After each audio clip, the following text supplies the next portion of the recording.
What is going on, guys? What is going on, 27 squad? Welcome back in to another video. Today we're going to be going over day one of New York Giants minicamp for the 2022 season. There isn't a lot to take away from this day one of minicamp. There isn't a lot of notes there, but there is a lot of things that we can talk about going into this season and what we can expect, and also big news on Daniel Jones and his neck injury.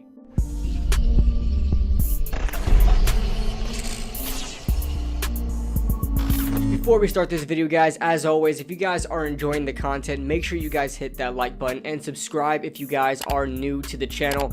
Now, there isn't a lot of news to talk about the New York Giants. That's why I'm not uploading as consistently. I'm starting to, get caught up on a lot of other videos I want to make for the New York Giants to kind of fill in for the time with no news for this team. So be on the lookout for that. I had a video that you guys really enjoyed going in depth on Micah McFadden. I'll leave the link up above, or the card up above. You guys can check that out if you guys didn't already. And I'm also working on a Wan'Dale Robinson video, same format as the Micah McFadden video, but with Wan'Dale Robinson. I put a poll on my YouTube channel, on my YouTube community notes, to see which player you guys wanted out of the rookies. You guys chose Wan'Dale Robinson. After I post that video, I'll then post another poll and you guys can vote on who you want to see next. So that being said, let's get on to the video. So the New York Giants have completed their OTAs, which are completely voluntary, and they went into the minicamp, kind of section of the season, or the preseason, I guess you can say, right? And or the off-season program, right? And so this is pretty much like the OTAs, but there's more time in the meeting room. There's more, walkthroughs. There's more drills, things like that. And so here's what Brian Daboll had to say about it. He said, "I feel very good about where we are in terms of the spring and what we've got accomplished. A lot thrown at them. The guys have come in every day with really blinders on, ready to work and get better and take it day by day.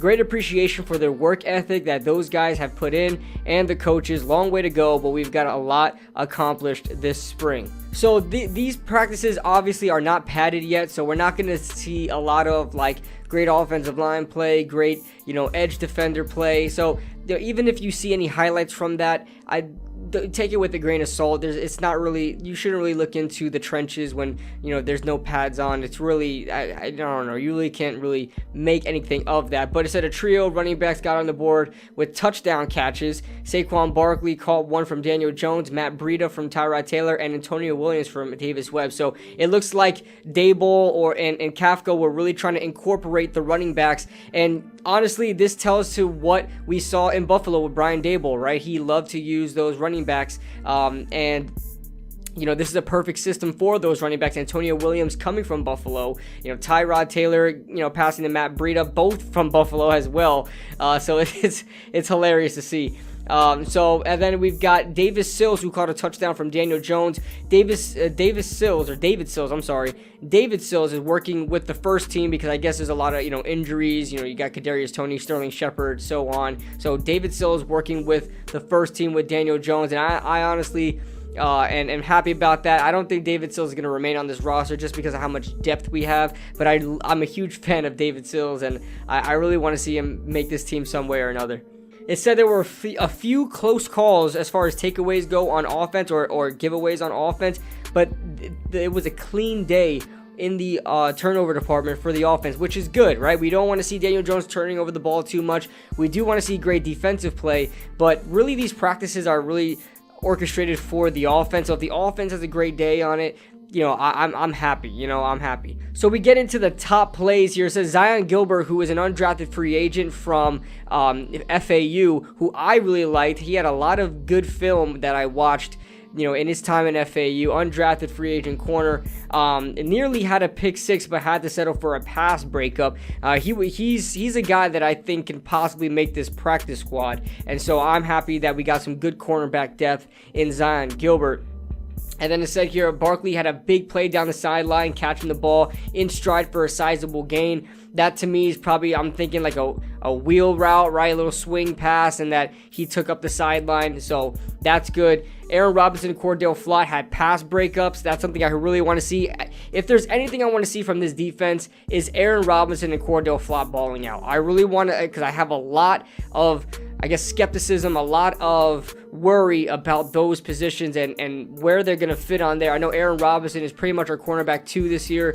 That worries me a lot. And Cordell Flott, we don't know where he's going to be playing yet. We don't even know if he's going to be starting or where he's getting the reps from. But I just want to see those guys ball out so I don't have to worry and have this, like, you know, palpitations here, man. So under the tidbit section, is not really a tidbit, but to me it's big news. And Daboll confirmed that Jones, who dealt with a neck injury last year, has been cleared for contact when asked about the subject today. So he is cleared for contact. So we're out here in the beginning of June. So this is a really good, I guess, sign that he's going to be ready day one, and we probably shouldn't have any worries about his neck injury. It's June. He has a lot of time to heal up even more. You know, June, July, getting into August, and then the season starts at the end of August, early September. So, you know, he's going to have a lot of time to rest that neck up. And even if he's not 100%, he's cleared for contact. Doesn't mean he's 100%, but he's going to have a lot of time to get that done. So I'm happy about Daniel Jones being cleared for contact. And then you look at, you know, the statuses of Kayvon Thibodeau and also Kadarius Toney. They are still, you know, wearing the red jerseys on the sidelines. And I think Andrew Thomas too. If I'm not mistaken, I don't know if Andrew Thomas is, because I know he had a surgery as well. So I don't think he's working with he's practicing at all. I think it's the rookie Josh Azudu working with the first team, and even Corey Cunningham as well.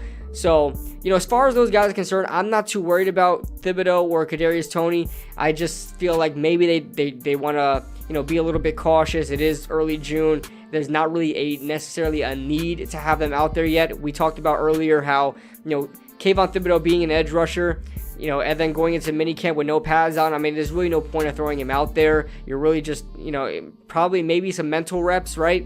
But it's not worth him potentially facing another injury or re-aggravating whatever injury he had. So, same thing with Kadarius Toney. So, that being said, guys, that is day one of New York Giants 2022 minicamp. Make sure you guys leave a like in the comment section, leave a like and leave a comment in the comment section below. Tell me what you guys think. And yeah, Jones is clear for contact, and we'll keep you updated on anything else that happens throughout the week with Giants minicamp. Catch us on the Young Guns podcast. We had a 2-week hiatus, but we're back on the Hubs channel tomorrow, 9:30 Eastern Standard Time. We'll put the promotions out tomorrow, so you guys can make sure you guys tune in. We'll be talking all about this. And that being said, I'll see you guys in the next video.